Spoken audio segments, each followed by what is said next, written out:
सनातन धर्म में धर्म का मतलब अच्छा बनना नहीं होता और अधर्म का मतलब पापी बनना भी नहीं होता। ये बात सुनते ही ज्यादातर लोग असहज हो जाते हैं क्योंकि हमने धर्म को हमेशा अच्छाई की भाषा में समझा। अच्छा इंसान मतलब धार्मिक इंसान, लेकिन जरा रुक कर सोचिए।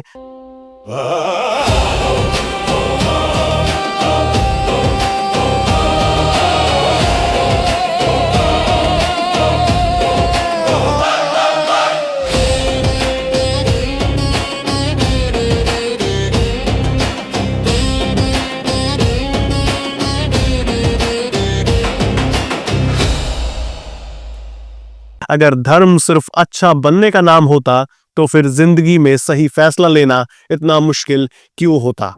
क्यों लगभग हर इंसान खुद को सही मानता है और फिर भी कहीं ना कहीं नुकसान हो जाता है? यही वजह है कि महाभारत जैसे ग्रंथ हमें ये नहीं बताते कि अच्छा कौन है, बल्कि ये दिखाते हैं गलत फैसले कैसे लिए जाते हैं, भले ही नीयत सही हो। और यहीं से असल सवाल शुरू होता है, आखिर धर्म है क्या?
आज जब हम धर्म शब्द बोलते हैं तो दिमाग में सबसे पहले रिलीजन आता है।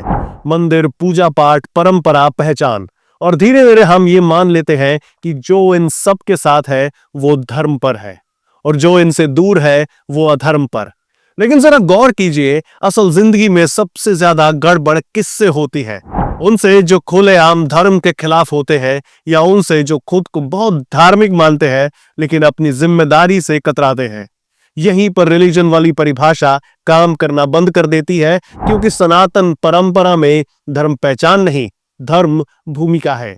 सनातन धर्म ये नहीं पूछता तुम क्या मानते हो, ये भी नहीं पूछता कि तुम कितने धार्मिक दिखते हो। सनातन धर्म का सवाल है तुम अपनी जगह पर क्या संभाल रहे हो, तुम्हारी वजह से व्यवस्था चल रही है या धीरे धीरे बिखर रही है। यही से धर्म बिलीफ नहीं रहता, एक कार्य बन जाता है, और अधर्म विरोधी नहीं रहता, एक टूटन बन जाता है। अक्सर लोग कहते हैं मेरी नीयत तो अच्छी है। ये सुनने में बहुत सही लगता है, लेकिन जरा सोचिए, अगर सिर्फ अच्छी नीयत धर्म की कसौटी होती तो सबसे ज्यादा नुकसान अच्छी नीयत वालों से कभी नहीं होता।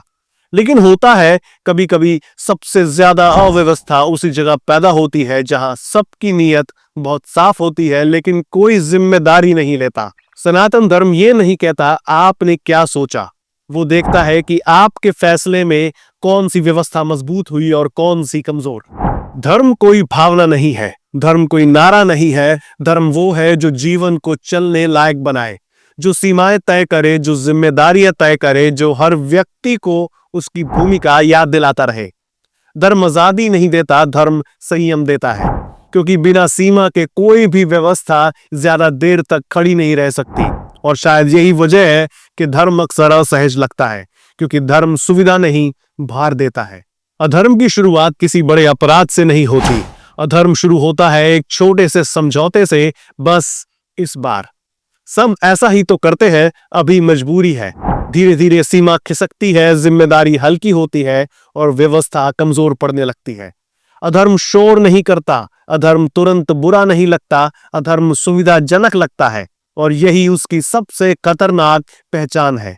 अब जरा एक बात ध्यान से सोचिए, अगर सब लोग अच्छे हो लेकिन कोई जिम्मेदारी ना ले तो वो समाज धर्म पर होगा या अधर्म में? वही ये बिंदु है जहां सनातन धर्म रुक कर सोचता है, क्योंकि धर्म का सवाल मैं कितना अच्छा हूं का नहीं, धर्म का सवाल है मैं क्या संभाल रहा हूं। और यहीं पर ज्यादातर लोग खुद को धर्म पर समझने लगते हैं और असल में धर्म में प्रवेश कर चुके होते हैं। सनातन धर्म एक ही नियम सब पर लागू नहीं करता, क्योंकि हर व्यक्ति एक ही भूमिका में नहीं होता। राजा से जो अपेक्षा है वो गृहस्थ से नहीं, और जो गृहस्थ से अपेक्षा है वो योद्धा से नहीं। एक ही काम एक स्थिति में व्यवस्था बचा सकता है और दूसरी स्थिति में उसी को तोड़ सकता है। इसलिए धर्म काम में नहीं, संदर्भ में भी होता है। बहुत लोग सोचते हैं चुप रहना मतलब धैर्य, सहनशीलता, धर्म, लेकिन हमेशा नहीं। कभी कभी चुप रहना व्यवस्था को बचाता है और कभी कभी वही चुप्पी गलत को ताकत देती है। धर्म यहां तैयार जवाब नहीं देता। धर्म पूछता है तुम्हारी चुप्पी किसे बचा रही है और किसे नुकसान पहुंचा रही है, क्योंकि जिंदगी हर दिन बदलती है। अगर धर्म सिर्फ नियम होता तो हर नई स्थिति में वो असफल हो जाता। इसलिए सनातन धर्म सूची नहीं देता, विवेक विकसित करता है। धर्म आदेश नहीं देता, धर्म निर्णय लेना सिखाता है। महाभारत इसलिए जरूरी नहीं क्योंकि उसमें युद्ध है, वो इसलिए जरूरी है क्योंकि वहां धर्म सबसे ज्यादा दबाव में होता है। वहां सही फैसला लेना आसान नहीं है, और शायद यही वजह है कि वह ग्रंथ आज भी हमसे सवाल पूछता है। सनातन धर्म ये वादा नहीं करता कि तुम्हें हमेशा सही महसूस होगा। वो ये भी नहीं कहता कि रास्ता आसान होगा। सनातन धर्म बस इतना सिखाता है सही फैसला कैसे लिया जाए। और शायद यही वजह है कि धर्म का रास्ता अक्सर अकेला होता है लेकिन जरूरी होता है। और मैं हूं तरुण, और ये था आज का धार्मिक तत्व। उम्मीद करता हूं आज की वीडियो आपको बेहद पसंद आई। अगर वीडियो पसंद आई तो उसे लाइक करें, दोस्तों के साथ शेयर करें। हमें सपोर्ट करने के लिए चैनल को अभी के भी सब्सक्राइब कर लें। अगली बार तक के लिए नमस्कार।